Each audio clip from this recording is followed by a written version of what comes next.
सीमा बहुत परिश्रमी और मेहनती लड़की थी। वो पिछले 4 साल से अशोक नाम के भले लड़के को बहुत प्यार करती थी। दोनों अपने अपने घर अपने रिश्ते के बारे में बताते हैं और दोनों के परिवार वाले इस रिश्ते के लिए मान जाते हैं, जिसके बाद अग्नि को साक्षी मानकर सीमा अशोक से शादी कर लेती है। लेकिन सीमा को ये नहीं पता था कि उसकी जिंदगी का असली परिश्रम अब शुरू होने वाला है।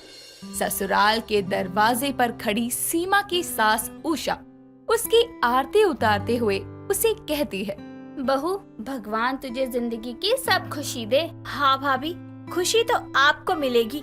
मेरी माँ ने आपको इतना अच्छा पति जो दिया है, अब आप भी मेरी माँ को एक पोता पोती देकर एहसान उतार देना। चल पगली, अपनी भाभी को अंदर तो आने दे, फिर करती रही हो मजाक। जहाँ एक तरफ उषा सीमा की आरती उतार ही रही थी कि तभी सीमा को आरती की वजह से छींक आ जाती है और सीमा के छींकते ही उसकी ननद निधि सीमा का हाथ पकड़कर कहती है, नहीं सिमरन, तुम मुझे छोड़कर नहीं जा सकती। प्लीज मत जाओ। अगर तुम चली गई तो बाबूजी और माँ का क्या होगा।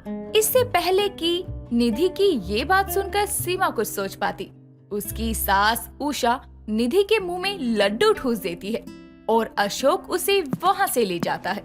जिसके थोड़ी देर बाद सभी रीति रिवाजों को पूरा करके अशोक और सीमा आराम करने कमरे में चले जाते हैं, जहां मौका पाकर सीमा अशोक से पूछती है, अशोक, ये निधि बाहर क्या कर रही थी?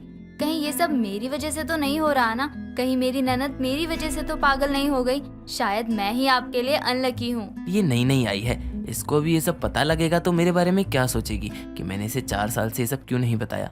अरे मेरी जान, तुम कुछ भी सोचती हो, ऐसा कुछ नहीं है। तुम ज्यादा सोच रही हो, वो मजाक कर रही होगी। तुम तो जानती हो ना उसकी मजाक करने की कितनी गंदी आदत है। तुम ज्यादा मत सोचो और अब अपनी ननद पर नहीं बल्कि अपने पति पर ध्यान दो। अगली सुबह उठकर सीमा नहा धोकर अपनी पहली रसोई के लिए किचन में जाती है और खाना बनाने लगती है। तभी उसके पास उसकी ननद आकर उससे कहती है, अरे भाभी, आपने आते ही सब संभाल लिया। क्या क्या बना रही हो आज आप? ननद जी, आज मैं पकोड़े और खीर बना रही हूँ अपनी पहली रसोई में। प्लीज तुम चाय चढ़ा दो, तब तक मैं पकोड़े तल देती हूँ। अपनी भाभी की बात मानकर निधि चाय चढ़ा देती है और सीमा जैसे ही पकोड़े तलने के लिए उनको तेल में डालती है तो सीमा को छींक आती है और निधि चीनी का डब्बा सीमा के ऊपर पलट देती है और गुस्से में आकर कहती है, तूने मुझे मेरे प्यार से अलग कर दिया, अब तुझे एक विधवा की हाय लगेगी। इतना कहकर निधि सीमा का गला पकड़कर उस पर हमला करने लगती है और किचन से आता शोर सुनकर अशोक और उषा वहां आते हैं और सीमा निधि को अलग करते हैं। जिसके बाद जहां एक तरफ उषा निधि को ले जाती है तो वहीं अशोक सीमा को कमरे में ले आता है और वहां आते ही सीमा रोती हुई कहती है, सब मेरी गलती है। जब से मैं इस घर में आई हूँ मेरी प्यारी ननद पागल हो गई है। अगर उसको ये परेशानी पहले से होती तो तुम मुझे जरूर बताते। मुझे माफ कर दो अशोक। बस बहुत हुआ सीमा, ये सब मेरी गलती है। मुझे तुमको पहले ही सब बता देना चाहिए था, पर मुझे डर था कि कहीं तुम मुझसे शादी करने से मना ना कर दो। सच्चाई ये है कि मेरी बहन को कुछ सालों से अजीब सी बीमारी है। जब भी कोई छींकता है तो वो कुछ समय के लिए पागल हो जाती है और कुछ भी बड़बड़ाने लगती है। मुझे माफ करना, मैंने तुमसे ये सच छुपाया। सच जानकर सीमा को बुरा तो लगता है, पर वो अशोक का अपने लिए प्यार देखकर उसे माफ भी कर देती है और तभी उषा उनके कमरे में आकर कहती है, बहू, मैंने ही अशोक को बोला था तुझे सच ना बताए। हम तो अशोक से पहले निधि की शादी करना चाहते थे, लेकिन इस बीमारी की वजह से हम डर के मारे उसकी कहीं बात ही नहीं चलाते। अगर रिश्ते के समय या शादी के समय किसी ने छींक दिया तो। वैसे तो सीमा को ये बात अटपटी लगती है कि कोई छींक से पागल कैसे हो सकता है, लेकिन वो सब बातों को इग्नोर करके कहती है, कोई बात नहीं माँ जी, मेरी प्यारी ननद जल्दी ही ठीक हो जाएगी। आप सब चलिए, मैं चेंज करके अभी नाश्ता लगाती हूँ। कुछ समय बाद सीमा कपड़े बदलकर सबके लिए नाश्ता लगा देती है और सब बैठकर एक साथ नाश्ता कर रहे होते हैं। तभी उषा सबसे कहती है, बहू, आज शाम को तेरी मुंह दिखाई रखी है, अच्छे से तैयार हो जाना। अरे माँ, परेशान क्यों होते हो? मैं हूँ ना, खुद अपनी भाभी को तैयार करूँगी। अरे नहीं नहीं, इसके मुझे पाउडर लगाते ही मुझे छींक आ गई तो मेहमान मेरी मुंह दिखाई पर नहीं मेरे अंतिम संस्कार में आएंगे। नहीं नैना जी, आप रहने दीजिए, बेकार में ही क्यों परेशान होती हैं, मैं कर लूंगी। हाँ हाँ निधि, सीमा खुद कर लेगी, तुम माँ के साथ मेहमानों का स्वागत करना। ये सुनकर निधि का मुंह उतर जाता है और वो अपने कमरे में चली जाती है। शाम को सभी मेहमान आकर सीमा का इंतजार कर रहे होते हैं। सीमा सुंदर सी साड़ी पहनकर सबके सामने आती है और सब उसकी मुंह दिखाई करके बहुत खुश होते हैं। लेकिन सीमा देखती है कि किसी ने छींक मारी, लेकिन फिर भी निधि को कोई पागलपन का दौरा नहीं पड़ा। ये देखकर वो हैरान तो होती है, लेकिन सब लोगों को देखते हुए वो चुप रहती है। सबके जाने के बाद जब वो कुछ समय बाद अपने कमरे में जा रही होती है, तो निधि के कमरे के बाहर से वो निधि को किसी से कॉल पर बातें करते हुए सुन लेती है, जहां निधि फोन पर कहती है, आखिर ये कब तक चलेगा? अगर घर वालों को सच लग गया कि मैं पागल हूँ, उन्होंने मुझे पागल खाने भेज दिया तो दिक्कत होगी। मुझे लगता है कि शायद कोई बाहर है, मैं सुबह बात करती हूँ। सीमा ये सब सुनकर समझ जाती है कि उसकी ननद निधि बस पागल होने का नाटक कर रही है, जिसके बाद वो अपने कमरे में जाकर सो जाती है। और अगली सुबह रोज की तरह सबका सुबह का नाश्ता बना के सबके लिए लगा देती है। सब नाश्ते के लिए आते हैं और तभी सीमा किचन में जाकर मिर्ची का छौंक लगाने लगती है, जिसकी वजह से ना चाहते हुए भी उषा अपनी छींक नहीं रोक पाती। और उषा के बगल में बैठी निधि फिर से पागल होने का ड्रामा करती है और अपनी माँ को चाकू दिखाकर कहती है, ए बुढ़िया, तूने ना मुझे बड़ा तंग कर रखा है। जब देखो मेरे घर से मुर्गियाँ चुरा लेती है। अब बस बहुत हो गया, आज या तो तू रहेगी या फिर मैं रहूंगी। अरे अशोक बेटा, देख क्या रहा है, रो किसे? अब क्या अपनी माँ की अर्थी देख कर ही रुकेगा? माँ इसके पास चाकू है, मुझे डर लग रहा है। देखो माँ, मेरी नई नई शादी हुई है, आप खुद ही झेलो। अरे सीमा बहू, क्यों अपनी सीमा पार करके मुझसे बदला ले रही है? रोक दे ये छौंक। तभी सीमा मिर्ची लेकर वहाँ आती है, जिस वजह से उषा और अशोक दोनों छींक पड़ते हैं। जिसके बाद दोनों माँ बेटी एक दूसरे को देखते हैं और बुरी तरह डर जाते हैं।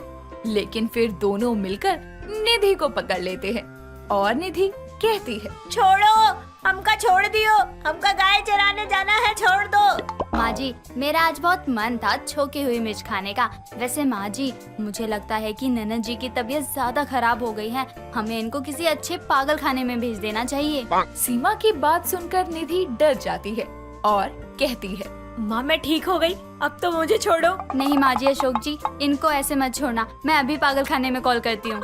सीमा की बात सुनकर निधि हथियार डाल देती है और कहती है, भाभी मुझे माफ कर दो। शायद रात को आपने मेरी सारी बातें सुन ली थी, जो मैंने फोन पर मेरी दोस्त आरती से कही थी कि इतने सालों से मैं बस पागल होने का झूठा दिखावा कर रही हूँ। उषा और अशोक ये सुनकर निधि को छोड़ देते हैं और उषा गुस्से में उसे थप्पड़ लगाकर कहती है, क्या कमी थी हमारे प्यार में? क्यों किया तूने हमारे साथ ऐसा? माँ मैं पढ़ना चाहती थी और आप लोग मेरी शादी करवाना चाहते थे। मुझे कुछ समझ नहीं आया, जिसके चलते मैंने ये पागल होने का ड्रामा किया। बस मुझे 1 साल और दे दो, मेरी पढ़ाई पूरी होते ही आप जिससे कहेंगी, जैसे कहेंगी, मैं शादी कर लूंगी। बस बहुत हुआ तेरा नाटक, अब मैं 1 महीने में तेरी शादी करके तुझे इस घर से रवाना कर दूंगी। उषा की ये बात सुनकर सीमा निधि का साथ देते हुए कहती है, माँ जी, निधि ने मुझे भी तो तंग किया है। मुझे भी लगा था कि मेरी ननद मेरी वजह से पागल हुई है, लेकिन इन्होंने जो भी किया, इनका मकसद बस पढ़ना था। और हाँ, माफ करना माँ जी, ये सब आपकी ही गलती है। अगर आप अपने बेटों की तरह बेटी को भी उसके हक की आजादी देती तो ये नाटक करती ही नहीं कभी। सीमा की बात सुनकर उषा को उसकी गलती का एहसास होता है और वो उसे उसकी मर्जी तक पढ़ने और अपने पसंद के लड़के की तलाश करने की इजाजत देती है। जिसके बाद अचानक ही अशोक को छींक आती है और निधि को फिर से पागलपन का कोई दौरा नहीं पड़ता। ये देखकर सब हंस पड़ते हैं। दोस्तों, ऐसे ही हर इंसान को हक है कि वो अपनी मर्जी से अपनी जिंदगी के निर्णय ले। विनोद एक बड़े से शहर में अपनी 2 बेटियों के साथ रहता था। विनोद की पत्नी के देहांत के बाद विनोद अकेले ही अपनी 2 बेटियों को पाल रहा था। विनोद अपनी दोनों बेटियों के लिए अपनी तरफ से कोई कमी नहीं रखना चाहता था, इसीलिए वो उनकी सारी बातें माना करता। ऐसे ही एक दिन विनोद की बड़ी बेटी नेहा अपने पिता के पास आती है और उसे बोलती है, पापा, मेघा को कुछ पैसे चाहिए, लेकिन वो काम कर रही है, आप मुझे दे दो, ऑफिस जाने से पहले मैं उसे दे दूंगी। लेकिन उसने तो मुझे कुछ बताया ही नहीं पैसों के बारे में। और किस लिए चाहिए पैसे? कोई काम है तो बता तो सही। वो सब मुझे नहीं पता, मुझे तो बस इतना बताया कि कॉलेज में उसे पैसों की जरूरत है इसलिए, और अभी काम में लगी है, तो आपसे पैसे लेने को उसने मुझे बोला है। इतना भी क्या काम? एक बार मुझसे आकर बोल तो सकती ही थी ना। अच्छा ये बता, कितने पैसे चाहिए उसे? यही कुछ 5,000 चाहिए उसे। आपको तो पता है ना कि कॉलेज में कभी कभी कुछ ज्यादा ही पैसे लग जाते हैं। आप जल्दी से दे दो, मैं उसे पैसे देकर अपना काम करने लगूं अब। इतने सारे पैसे किस लिए चाहिए? रुक, मैं खुद ही जाकर उससे पूछ लेता हूँ। आखिर इतने पैसों का काम क्या पड़ गया है? आपको क्या लग रहा है मैं झूठ बोल रही हूँ? मैं उसकी बड़ी बहन हूँ। आपको मेरी बातों पर विश्वास नहीं है क्या?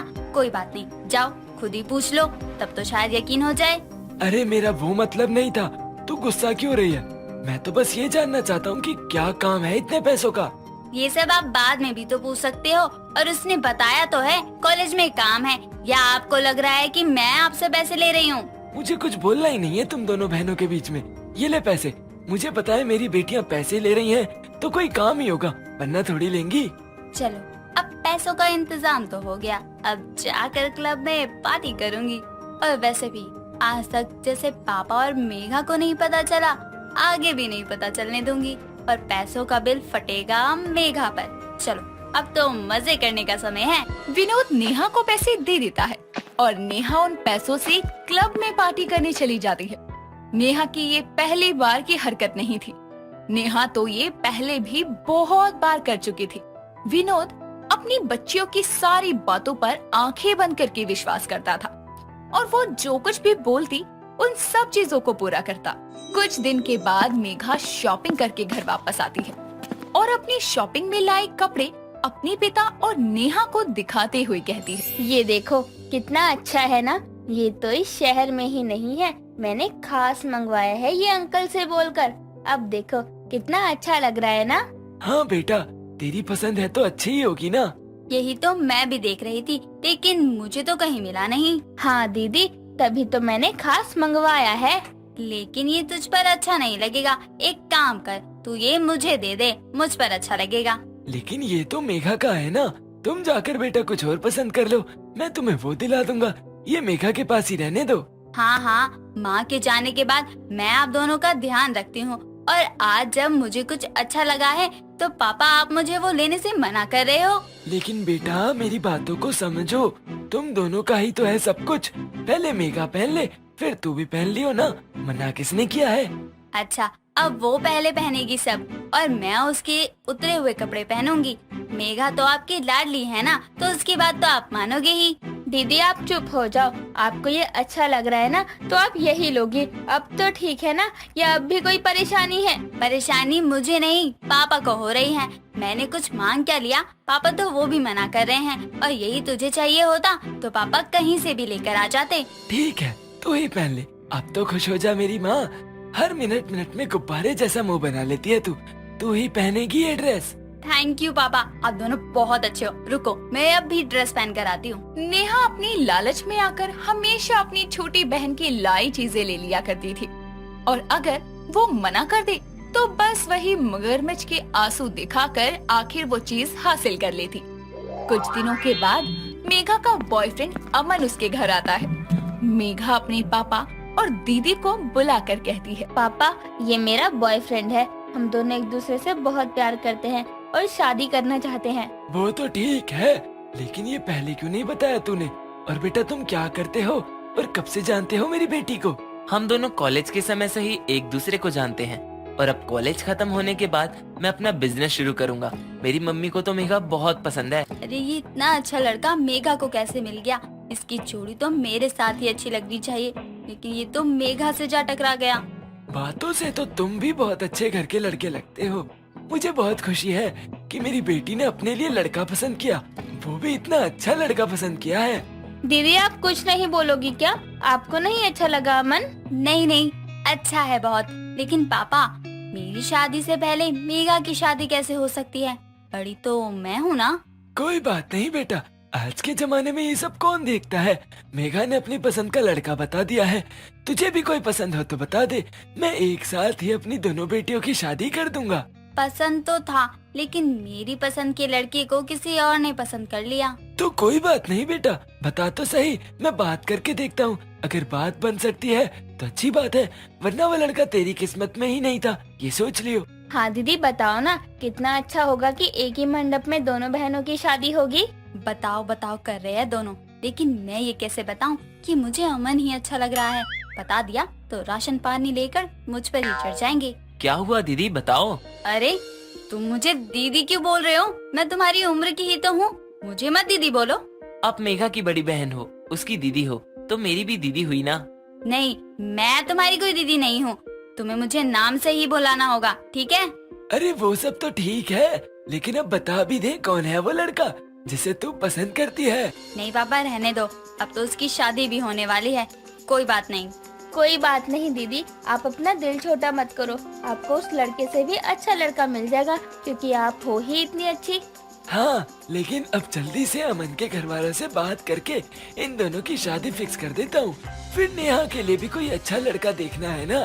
उसकी तो जरूरत पड़ेगी नहीं, क्योंकि शादी तो मैं मन से ही करूँगी।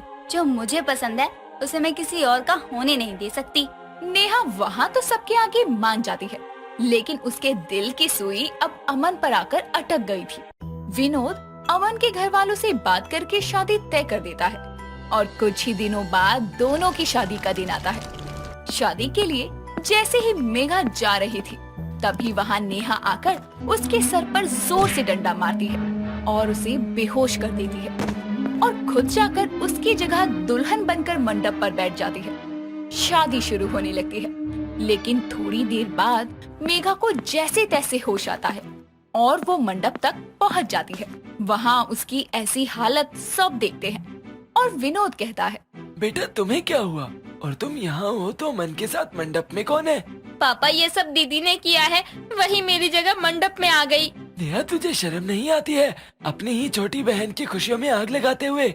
हाँ तो मैं क्या करूँ, मुझे अमन अच्छा लगता है तो मैंने ये सब कर दिया। लेकिन मुझे तुम पसंद नहीं हो और मैं शादी मेघा से ही करूँगा। मुझे बहुत अफसोस हो रहा है, आज तक तूने झूठ बोलकर इतनी बार पैसे लिए, लेकिन मैंने कुछ नहीं बोला।